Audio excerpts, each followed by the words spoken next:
Hello students, welcome to Ashoka IAS. आज हमारा नया टॉपिक है भूसंचलन। आज हम भूसंचलन के बारे में जानेंगे कि भूसंचलन क्यों होता है, भूसंचलन क्या है, भूसंचलन से कौन कौन सी गतिविधियां उत्पन्न होती हैं, सतह पर किस तरह का प्रभाव पड़ता है, सतह के अंदर क्या प्रभाव पड़ता है। इस तरह की घटनाओं के बारे में हम जानने का प्रयास करेंगे। ठीक है, तो भूसंचलन क्या है कि पृथ्वी की जो सतहें हैं उन पर जो परिवर्तन हो रहा है, तो परिवर्तन क्यों हो रहा है, तो उसका कोई ना कोई कारण होगा। उसका कारण है बल। ठीक है, फोर्स। तो फोर्स क्या है, जैसे मैं आपको सीधा सिंपल, देखिए मैं यहाँ पर आपको बिल्कुल सिंपल तरीके से समझाने का प्रयास करूंगा बच्चों की तरह। ठीक, यहाँ पर क्या है कि दो व्यक्ति खड़े हैं, एक मैं खड़ा हूँ, एक ये आप खड़े हैं। ठीक, अब मैं आप पर फोर्स देता हूँ, मैं आपको धक्का देता हूँ, बल लगाता हूँ, आपकी स्थिति बदल जाती है, आप यहाँ से खिसक करके यहाँ आ गए। ठीक है, अब यहाँ से आप जैसे खिसक यहाँ से गायब हो गए, आप यहाँ आ गए। तो कैसे आए, तो मैंने क्या किया, आपको धक्का दिया, फोर्स दिया, धक्का दिया, तभी आप यहाँ से यहाँ आ गए। तो इसका कारण क्या है, फोर्स है। तो कोई भी परिवर्तन आप अगर हो रहा है पृथ्वी पर, अगर आंतरिक भागों पर परिवर्तन हो रहा है, बाहरी भागों पर हो रहा है, तो उसका कारण क्या है, बल। बल परिवर्तन का कारण होता है, बल परिवर्तन का कारक होता है। ठीक, अब यहाँ पर हम भू संचलन हो रहा है, तो भू का मतलब पृथ्वी होती, संचलन का मतलब उसकी गतियों में परिवर्तन। अब भू संचलन किस तरह से होता है, दो बल के कारण होता है। एक, अगर भू संचलन अंदर की परतों में हो रहा है, अंदर अगर बल लग रहा है, पृथ्वी की सतह, ये पृथ्वी है। ठीक, मैं इसको ऐसे समझाने का प्रयास, ये पृथ्वी अंदर, ये पृथ्वी की सतह है, पृथ्वी की सतह के अंदर भागों पर लगने वाला फोर्स, इसको हम एंडोजेनिक फोर्स बोलते हैं, जिसको अंतर्जात बोलते हैं। ठीक है, बहिर्भागों पर लगने वाला फोर्स, बाहर की ओर लगने वाला फोर्स, इसको हम बहिर्जात बोलते हैं, जिसको एक्सोजेनिक फोर्स बोलते हैं। ये मैं शॉर्टकट में लिख रहा हूँ। ठीक, तो यहाँ तक आपको समझ में आ गया होगा। अब अंतर्जनित बल के कारण जो संचलन होता है वो कैसा होता है, उसमें भी दो प्रकार के संचलन होते हैं। एक तो पटल विरूपण संचलन। पटल का मतलब क्या होता है, क्रस्ट, सतह पर बाहर की ओर जो पटल विरूपण, जैसे ये पृथ्वी। ठीक है, अब यहाँ सतह पर जो परिवर्तन आपको देखने को मिले, इसके ऊपर जैसे ये पहाड़ है, ये पठार है, ये मैदान है, ये महासागर है, तो इनकी सतह पर जो परिवर्तन देखने को मिल रहा है, तो ये क्या हो रहा है, पटल विरूपण संचलन। पटल का विरूपण, कोई रूप मिल रहा है पटल को, पहाड़ बन गए, पर्वत बन गए। ठीक है, ये सब चीज़ें हो रही हैं। फिर क्या है, दूसरा क्या है, आकस्मिक संचलन। आकस्मिक संचलन का मतलब क्या होता है, अधिक तीव्रता, जिसकी, देखिए अंतर्जात बल का कारण क्या है, अगर तीव्र गति से लग रहा है संचलन तो क्या होगा, आकस्मिक संचलन। अगर धीमी गति से चल रहा है, कम तीव्रता का है, तो इसमें पटल विरूपण संचलन होगा। इसमें भी क्या, पटल विरूपण संचलन में हम इसको समझने की धीरे धीरे परिवर्तन हो रहा है, तो धीरे धीरे जब परिवर्तन होगा तो इसका दीर्घकालिक प्रभाव देखने को मिलेगा, दीर्घकालिक। तो आज परिवर्तन जो हो रहा है, इसका कारण ये नहीं है कि आज जो आपको स्वरूप दिख रहे हैं, ये हजारों साल पहले ऐसी घटनाएं हुई होंगी, धीरे धीरे हो रही होंगी, तब आपको आज पर्वत संरचना देखने को मिल रही है, पठार की संरचना देखने को मिल रही है, मैदानी भाग देखने को मिल रहा है, महासागरीय सतह देखने को मिल रही है। ठीक है, तो ये दीर्घकालिक प्रभाव है, ये करोड़ों वर्ष पहले की घटनाएं, धीरे धीरे। तो ये क्या हो रहा है, कम तीव्रता का संचलन है, तो इससे क्या हो रहा है कि दीर्घकालिक प्रभाव देखने को मिल रहा है। यहाँ पर क्या है, अधिक तीव्रता का आया, इसमें अल्पकालिक प्रभाव देखने को मिल गया, अल्पकालिक। ठीक है, अल्पकालिक प्रभाव देखने को मिल रहा है। अल्पकालिक में क्या है, अधिक तीव्र गति से आया, जैसे आया, जैसे कि भूकंप अचानक आ जाता है ना, आकस्मिक संचलन है, ज्वालामुखी घटना। अब जहाँ पर भी कहीं पर क्या हुआ, भूकंप हुआ, धरती फट गई, आप अंदर चले गए। अंदर चले गए का मतलब मैं भी अंदर चला गया। ठीक है, इसी तरह से फिर ज्वालामुखी घटना हुई, विस्फोट हुआ पृथ्वी के आंतरिक भागों में, ये पृथ्वी की सतह है, पृथ्वी के आंतरिक भागों में यहाँ पर क्रस्ट पर या मेंटल पर गर्म गलित पदार्थ मैग्मा के रूप में बाहर आता है और पृथ्वी की सतहों को तोड़ते हुए बाहर की ओर आएगा, तो ये मैग्मा क्या कहलाएगा, बाहर आकर लावा। तो ये जो प्रक्रिया हो रही है, ये ज्वालामुखी की प्रक्रिया हो रही है। फिर इसी तरह से भूस्खलन हो गया, कोई पहाड़ है, पठार है, इसका कोई भाग टूट करके गुरुत्वाकर्षण बल के कारण नीचे आ गया। आपको देखने को मिलता होगा उत्तराखंड में ऐसी घटनाएं देखने को मिलती हैं, पश्चिमी घाट में देखने को मिलता है। ठीक है, तो ये सारी चीज़ें आपको यहाँ पर आकस्मिक संचलन में देखने को मिलेगा। फिर आपका पटल विरूपण संचलन है। पटल विरूपण संचलन के अंतर्गत क्या हो रहा है, विवर्तनिकी संचलन, समस्थैतिक संचलन और दूसरा सुस्थैतिक संचलन। ये क्या होता है, विवर्तनिकी संचलन को पहले हम समझने का प्रयास करते हैं कि विवर्तनिकी संचलन क्या है। ये दूसरी स्लाइड में दिखा देता हूँ। इस विवर्तनिकी संचलन, टेक्टोनिक मूवमेंट, इसके अंतर्गत क्या होता है, महादेशजनक संचलन होता है एक, दूसरा पर्वत निर्माणकारी संचलन होता है। महादेशजनक संचलन में क्या होता है, ये ऊर्ध्वाधर दिशा में परिवर्तन हो रहा है कि जैसे कोई भाग है, ये एक प्लेट है, ये एक प्लेट है, ठीक है, ये महासागरी महाद्वीपीय प्लेट है, ये महाद्वीप का भी भाग है, इसमें एक प्लेट है जो महासागरी महाद्वीपीय प्लेट हो गई, ठीक है, ये महासागर है, ठीक। तो ये क्या हो रहा है, ऊर्ध्वाधर दिशा में, ऊर्ध्वाधर तो आपको पता होना चाहिए, बेसिक चीज़ है। अब क्या हो रहा है कि ये भाग आप ऊपर उठ गया, ये भाग इसका अपलिफ्टमेंट हो गया, ऊपर उठ गया, तो उत्थान की क्रिया हो गई। उत्थान की क्रिया के द्वारा ये भाग क्या हो रहा है, महाद्वीपीय भाग उड़ करके बाहर आ गया। ऐसे महासागर भाग में, महासागर की सतह पर या तटीय भागों में ये भाग ऊपर उठ गया, ठीक है, तो इसको निर्गमन हो गया, इमरजेंस हो गया, ठीक है। तो ये ऊर्ध्वाधर दिशा में हो रहा है, पहली बात तो ऊर्ध्वाधर दिशा में। यहाँ पर पर्वत निर्माणकारी संचलन कैसा होता है, ये क्षैतिज दिशा में होता है।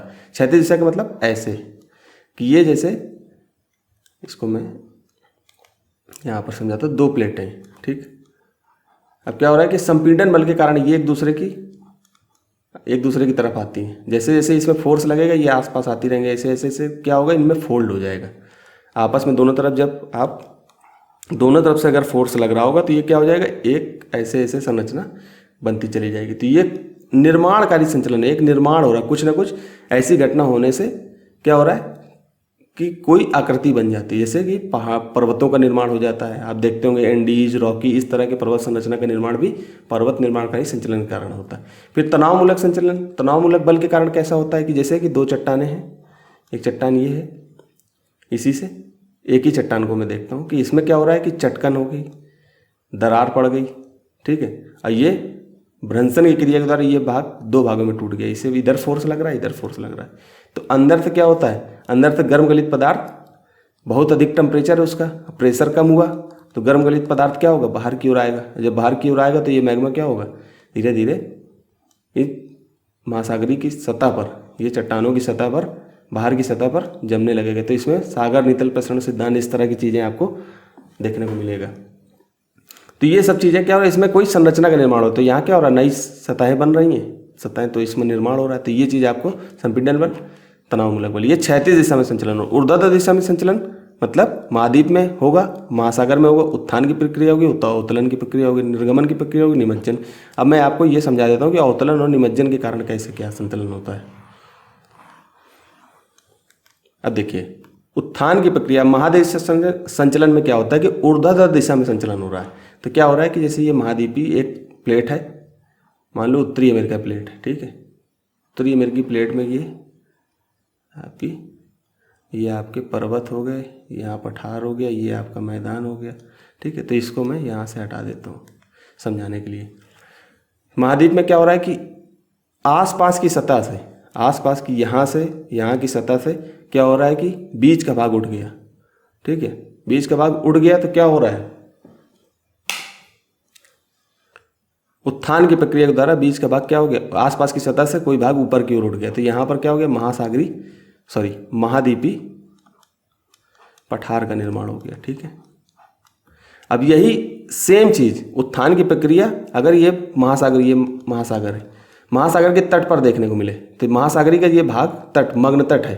मग्न तट आपको कक्षा में पहले बता चुका हूँ, आप उसको देख लीजिएगा। तो महासागरी मग्न तट है, मग्न तट का कोई भाग ऊपर की ओर उठ जाता है, तो ये क्या हो रहा है, इमर्ज हो रहा है। तो यहाँ पर क्या हो जाएगा, महासागरी तट का निर्माण हो जाएगा, तट बन जाएगा ना, महासागरी तट, ये महाद्वीपीय तट, ठीक। सेम यही कंडीशन, उत्थान की ही प्रक्रिया हो रही है, उत्थान यहाँ भी हो रहा है, उत्थान यहाँ भी हो रहा है। तो जो उत्थान अगर महाद्वीप की सतह पर हो रहा है तो इसको यहाँ पर महासागरी पठार का निर्माण होगा, महाद्वीपी पठार का निर्माण होगा। और यही सेम कंडीशन महासागर की सतह पर अगर हो रहा है, महासागरी तट पर हो रहा है, महाद्वीपी तट पर हो रहा है, तो वो क्या हो जाएगा, इमरजेंस हो रहा है। मग्न तट जो महासागरी या महाद्वीपी मग्न तट क्या हो गया, बाहर की ओर आ गया, इमर्ज हो रहा है। सेम कंडीशन है, सेम। फिर से मैं एक बार आपको बता देता हूँ, हो सकता है आपको समझ में ना आया हो। ये आपकी एक सतह है, ठीक, महासागरी महाद्वीपी। अब यहाँ पर क्या हो रहा है, आसपास की सतह से उत्थान की प्रक्रिया के द्वारा कोई भाग आसपास की सतह से ऊपर उड़ जाता है, तो यहाँ पर महाद्वीपी पठार का निर्माण होता है। ठीक, महाद्वीपी पठार का निर्माण हो रहा है। और यहीं पर सेम यही कंडीशन महासागर की सतह पर देखने को मिलती है। महाद्वीपी और महासागर की तट पर यहाँ पर तट है, ये इसको महासागरी तट बोलते हैं या महाद्वीपी तट बोलते हैं। तो ये मग्न तट है, मग्न तट का मतलब जल से ढका हुआ है। तो जब ये तट जल से ढक जाता है तो इसको मग्न तट बोलते हैं, और जल से नहीं ढका हुआ है तो ये महासागरी तट कहलाता है। अब क्या होता है कि निर्गमन की क्रिया के द्वारा ये भाग ऊपर उड़ जाता है, तो यहाँ पर क्या होता है, महासागरी तट का निर्माण हो जाता है। तट, मग्न तट था लेकिन तट बन गया। ठीक, अब यही सेम कंडीशन मैं आपको दूसरी चीज़ में बताता हूँ कि महासागर दूसरी अवतलन की प्रक्रिया के द्वारा, अब यही भाग है, ये प्लेट है। अब क्या हो रहा है कि आसपास की सतह से कोई भाग नीचे की ओर धंस जाता है, ऐसे धंस गया तो क्या हो गया, महासागरी या महाद्वीपी बेसिन का निर्माण हो गया। बेसिन क्या होगा, गड्ढा ही तो है। ठीक, अब यही सेम, अब ये महासागरी तट है, तट का कोई भाग नीचे की ओर धंस जाता है, तो नीचे की ओर किस क्रिया के द्वारा, निमज्जन की क्रिया के द्वारा नीचे की ओर धंस जाएगा, तो यहाँ पर क्या हो जाएगा, महासागरी मग्न तट बन जाएगा, मग्न तट बन जाएगा। तो ये महादेश जनक संचलन आपको समझ में आ गया होगा। पर्वत निर्माण कार्य आपको बता ही दिया। ठीक, अब पीछे की ओर जाते हैं। अब इसमें हमने यहाँ पर बहिर्जनित संचलन के बारे में पढ़ना था।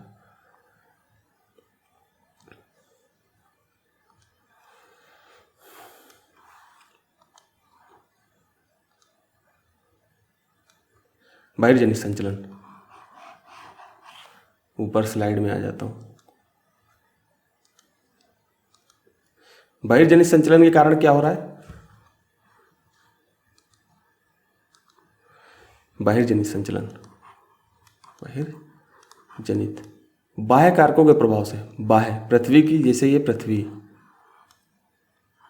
ये मैं ऐसे करके दिखाता हूँ, तो ये ऊपर की सतह है, तो अंदर की ओर लग रहा है फोर्स तो अंतर्जनित फोर्स बोल देंगे, एंडोजेनिक फोर्स। बाहर की ओर लग रहा है तो इसको एक्सोजेनिक फोर्स बोल देंगे।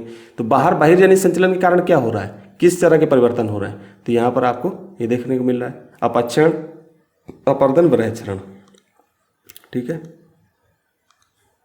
बहिर्जनित संचलन के कारण क्या हो रहा है, अपक्षण, सबसे पहले अनाच्छादन की प्रक्रिया होती है, अनाच्छादन, जिसको डेनुडेशन बोलते हैं, डेनुडेशन।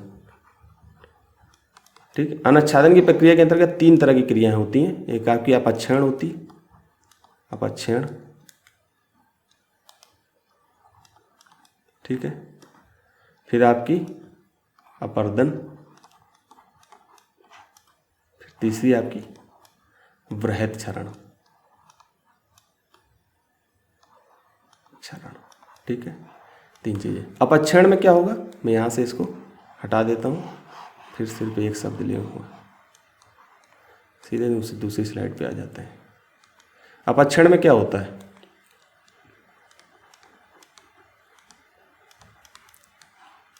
जैसे कोई चट्टान है, मान लो ये आपका जो है एक आकृति है, महाद्वीपी महासागरी तट है, महासागरी एक प्लेट है, महासागरी प्लेट है, ये आपका पठार हो गया, ये मैदान हो गया, और ये आपका महासागर हो गया, ये एक प्लेट। ठीक, अब क्या हो रहा है कि यहाँ से जो है मौसम में परिवर्तन के कारण, बाह्य कारकों के प्रभाव से मौसम में परिवर्तन के कारण ये चट्टान क्या हो गई, यहाँ से अवसादों में ये टूट गई, आपस में असंगठित हो गई। तो ये चट्टानी भाग क्या हो गए, असंगठित हो गए, इनके रासायनिक संगठनों में क्या हो गया, परिवर्तन हो गया, तो ये असंगठित हो गए, इनके पार्ट चट्टानी टुकड़ों में तब्दील हो गए। जब असंगठित क्या हो गए, जब ये छोटे छोटे टुकड़ों में तब्दील हो गए तो इनको क्या कह दिए, अवसाद बोल दिए। ये भाग जो है अवसाद, ये अवसाद बन गए, अवसाद। अब क्या हो गया कि ये अपक्षण हो गए, ये अवसाद बन गए, ये जो ये पर्वत था इसके छोटे छोटे टुकड़े हो गए, तो ये क्या हो गया, पहले ये टूटा तो इसको अपक्षण हो गया। क्षय जानते हो ना, क्षय माने किसी चीज़ का टूटना, बिखरना, बिखर जाना, इस तरह से जो है, तो क्षय हो गया, क्षय का, इसी से हम अपक्षण को समझेंगे। फिर ठीक है, वो छोटे छोटे टुकड़ों में तब्दील हो गए तो उसको अवसाद बोलेंगे। वही अवसाद जब एक स्थान से दूसरे स्थान, अब यहाँ से जैसे यहाँ से जो है हिमनद के द्वारा लेकर के नीचे आ गए, तो क्या हो रहा है, इसका अब अपर्दन हो रहा है, अपर्दन की क्रिया के द्वारा, अपर्दन क्या होगा, अपर्दन जब होगा, अपर्दन की क्रिया पहले समझते हैं। अपर्दन की क्रिया क्या होती है, पवन, जल, हिमनद, ये क्या होता है, समुद्री तरंग, उसको छोड़ देते हैं यहाँ पे समुद्री तरंग को। यहाँ पर क्या होता है, पवन, जैसे कि वायु। अब इन मान लो यहाँ पर ये चट्टान के टुकड़ों में अवसाद में तब्दील हो गया, या यहाँ मैदानी भाग टूट गया, तो इसको हवाएं पवन के द्वारा एक स्थान से दूसरे स्थान ले गए, ठीक है, ये रेगिस्तान की क्रिया में देखने को मिलता है। जल, किसी नदी के द्वारा एक स्थान से दूसरे स्थान ले जाया गया। किसी, अब यहाँ पर क्या है, बर्फ जमी, बर्फ टूटी और इस पत्थर के टुकड़े को भी, यहाँ पर टूटे हुए टुकड़े थे, अवसाद थे, इनको भी नीचे ले आई, ठीक है। तो जब ऐसी क्रिया क्या हो रही कि जब एक स्थान से दूसरे स्थान लेकर के जा रही है, तो वहाँ पर भी तो ये बड़ा टुकड़ा था, अब ये यहाँ से हिमनद नदियों के द्वारा बहा करके लाया गया, तो यहाँ पर भी इसके टुकड़े घिसते घिसते छोटे हो गए, फिर और छोटे हो गए, फिर ये धीरे धीरे धीरे नीचे बहते थे। जब महासागर के कोने पर आते हैं तो बिल्कुल महीन मिट्टी बन जाते हैं, ठीक है। तो ये क्या होता है, अपर्दन के कारक होते हैं। तो जब इनका जो है यहाँ से यहाँ तक बहते हुई नदी जो आ रही है, ये हवा इसको जो पवन है वो लेकर के जा रही है, तब इनके टुकड़े हो जाते हैं। जब ये अवसादों में छोटे छोटे टुकड़ों में तब्दील होंगे तो उनको हम अपर्दन बोलेंगे, ठीक है। अब क्या होता है कि इसी ये पहाड़ी भाग है, पर्वतीय भाग है, अब यहाँ से अचानक से कोई भाग टूट करके नीचे आ गया गुरुत्वाकर्षण बल के कारण, जैसे भूस्खलन में होता है, तो क्या होता है, इसको हम बृहद क्षरण कहेंगे। क्षरण तो हो रहा है लेकिन बृहद रूप से हो रहा है, ठीक है, बृहद क्षरण, सेम यही चीज़ है। तो आपको यहाँ तक, अब ये अपर्दन के कारक हो गए, अपर्दन कारक पवन, जल, हिमनद हो गए, ये एक स्थान से दूसरे स्थान इन अवसादों को ले जाने का काम करते हैं। और जब इन ले जाने के काम में बीच में जब ये बड़ा टुकड़ा है, जब ये ले जाते जब ले जाते हैं, मान लो नदी लेकर के जा रही है, तो बीच में भी तो इनका टूटना हो जाएगा, तो ये अब छोटे छोटे टुकड़ों में तब्दील हो गया, फिर और आगे गया तो फिर और छोटे टुकड़ों में हो गया, ये फिर और आगे गया तो ऐसे ऐसे हो गया। तो ये क्या हो रहा है कि अपर्दन, यहाँ पर जो अपक्षयण हो रहा है इनको अपर्दन बोलेंगे, ठीक। यहाँ तक आपको समझ में आ गया। अब ये पर्वतीय भाग में गुरुत्वाकर्षण बल के कारण अगर हो रहा है तो इसको हम बृहद क्षरण बोलेंगे। तो ये क्या हो रहा है, 3। अब क्या होता है कि इन अवसादों को जब कहीं पर इकट्ठा कर दिया जाता है, मान लो ये अवसाद है, यहाँ से हम लेकर के गए, यहाँ अवसाद को निक्षेप, मतलब कि इस विस्थापित करके एक जगह इकट्ठा कर दिया, तो यहाँ पर क्या हो रहा है, इनका निक्षेपण हो रहा है। तो एक शब्दावली निक्षेपण, ये तो आपको अपक्षयण, बृहद क्षरण और अपर्दन समझ में आएगा। तो बाह्य कारकों के प्रभाव से तो क्या होता है कि अब जब देखो, तो यहाँ पर समझो, ये बहिर्जनित बल के कारण जो संचलन हो रहा है, तो उसमें अपक्षयण, अपर्दन और बृहद क्षरण हो रहा है। तो इसमें क्या हो रहा है कि कोई आकृति बन रही है। अब जैसे यहाँ से टूट करके पदार्थ नीचे गए तो यहाँ निक्षेपित कर दिए गए, तो यहाँ पर एक नई चट्टान, ये नई आकृति का निर्माण हो गया, ठीक है। तो यहाँ तक आपको समझ में आ गया कि इस तरह से हमने भूसंचलन को बांटने का प्रयास किया। भूसंचलन को हमने 2 भागों में बांटा। अंतर्जात बल के कारण जो संचलन होता है, पृथ्वी की आंतरिक संरचना में अगर हो रहा है, पृथ्वी के अंदर अगर लग रहा है कोई फोर्स, तो उसको हम अंतर्जात बल के कारण संचलन बोलेंगे। यही बाहर की ओर लग रहा है तो इसको हम बहिर्जात बोलेंगे, ठीक। अंतर्जात के अंतर्गत हमने पटल विरूपण संचलन को पढ़ा। अगर कम धीमी गति से परिवर्तन हो रहा है, धीमी गति से फोर्स लग रहा है, तो पटल विरूपण संचलन होगा, इसका दीर्घकालिक प्रभाव देखने को मिलेगा। आकस्मिक संचलन मतलब अधिक तेज गति से लग रहा है तो उसको आकस्मिक संचलन होगा, जिसमें भूकंप, ज्वालामुखी, भूस्खलन जैसी आकृतियां देखने को मिलेंगी। अब ये 3 टॉपिक है, इनको अलग अलग लेकर के, भूकंप को अलग टॉपिक लेकर के, ज्वालामुखी अलग, भूस्खलन अलग लेकर के मैं अच्छे से समझा दूंगा, ठीक है। क्योंकि यहाँ पर अगर करूँगा तो फिर कॉन्सेप्ट समझाने के लिए तो अभी भी समझा दूंगा, एक तो वीडियो लंबा हो जाएगा, ठीक। और दूसरी चीज़ ये है कि कॉन्सेप्ट अलग से लेकर के आऊँगा तो कुछ फैक्ट के साथ लेकर के आऊँगा, ठीक है। विवर्तनिकी संचलन, सुस्थैतिक, हाँ ये 2 चीज़ें छूट गई थी, सुस्थैतिक और समस्थैतिक। अब सुस्थैतिक और समस्थैतिक क्या होता है कि मैं एक सिंपल सा, जैसे कि मैं आपको मैं अपने आप को बोलता हूँ कि मैं एक मजदूर हूँ, ठीक है।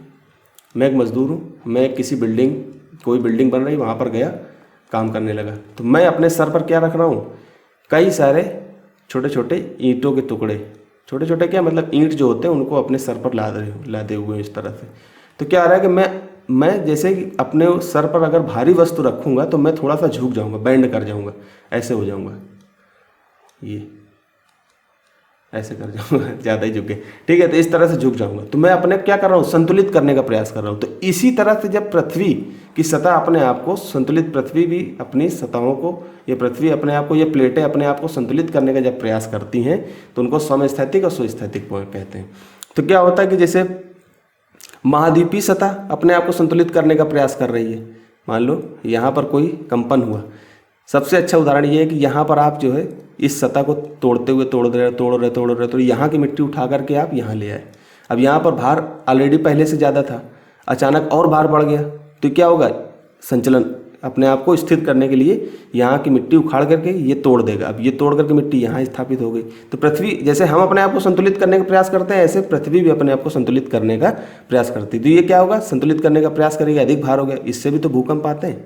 ठीक है, तो महाद्वीप की सतह पर ऐसा हो रहा है तो इसको हम समस्थैतिक संतुलन की दशा को प्राप्त करने के लिए महाद्वीपीय सतह पर अगर हो रहा है तो हम उसको समस्थैतिक बोलेंगे। ठीक, अब महासागरीय सतह पर ऐसा हो रहा है, संतुलित करने का प्रयास कर रहा है, क्योंकि यहाँ पर पानी है ना, तो पानी जब यहाँ पर अपने आप को संतुलित करेगा तो पानी भी ऐसे ऐसे डोलेगा, तो इसके कारण भी भूकंप, ज्वालामुखी, सुनामी जैसी घटनाएं हो जाएं। तो ठीक है, तो इसलिए जैसे आज आप देख रहे हो इसके प्रभाव, जैसे कि आप मकान बनाते चले जा रहे हो। अब क्या हो रहा है कि नेचुरल तरीके से तो आप जितनी तरह से पृथ्वी बनी हुई है वैसे ही है, क्योंकि जो यहाँ के तत्व हैं, भारी तत्व हैं, यहाँ के जो तत्व हैं वो भी अपनी तरह से हो सकता है हल्के तत्व हों। मैं एक बात बता रहा हूँ एग्जाम्पल कि यहाँ तत्व, आप यहाँ से कोई मिट्टी को उखाड़ते जा रहे हो, ड्रिल करते जा रहे हो, नीचे पृथ्वी के अंदर तक जाते जा रहे हो, जबकि प्राकृतिक चीज़ ये नहीं है। प्रकृति ने तो हमें नहीं बताया ना कि आप ड्रिल करके पेट्रोल निकालिए, ईंधन निकालिए, लेकिन आप क्या कर रहे हो, ज़बरदस्ती आप प्राकृतिक, मानवीकृत, मानव निर्मित चीज़ें बनाने के लिए ये सब घटनाएं कर रहे हो। तो क्या हो रहा है, हम प्रकृति तो ऐसी चीज़ें को क्षमा नहीं करेगी ना। आप यहाँ से गड्ढे करते जा रहे हो, यहाँ की मिट्टी उखाड़ करके यहाँ स्थापित कर रहे हो, तो यहाँ पर तो भार बढ़ गया ना। जब यहाँ भार बढ़ेगा तो हो सकता है यहाँ विस्फोट हो जाए या पृथ्वी धंस जाए। तो ये अपने आप को संतुलित करने का जब पृथ्वी प्रयास करेगी, यहाँ का मटेरियल नीचे आया, नीचे मैग्मा के द्वारा फिर यहाँ विस्थापित कर दिया गया, तो पृथ्वी तो, प्लेटें तो अपने आप को संतुलित करने का प्रयास करेंगी ना। तो इसको जो संतुलित करने का प्रयास, अगर महाद्वीपीय सतह पर अपने आप को संतुलित करने का प्रयास कर रही है तो उसको हम समस्थैतिक संतुलन कहेंगे, ये वाला।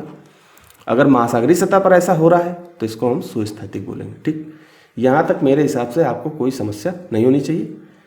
टॉपिक यहीं पर समाप्त होता है। अगला टॉपिक हम भूकंप, ज्वालामुखी, भूस्खलन से संबंधित या किसी और टॉपिक पर आप कमेंट करेंगे तो उसको लेकर के आएंगे। ठीक है मित्रों, धन्यवाद।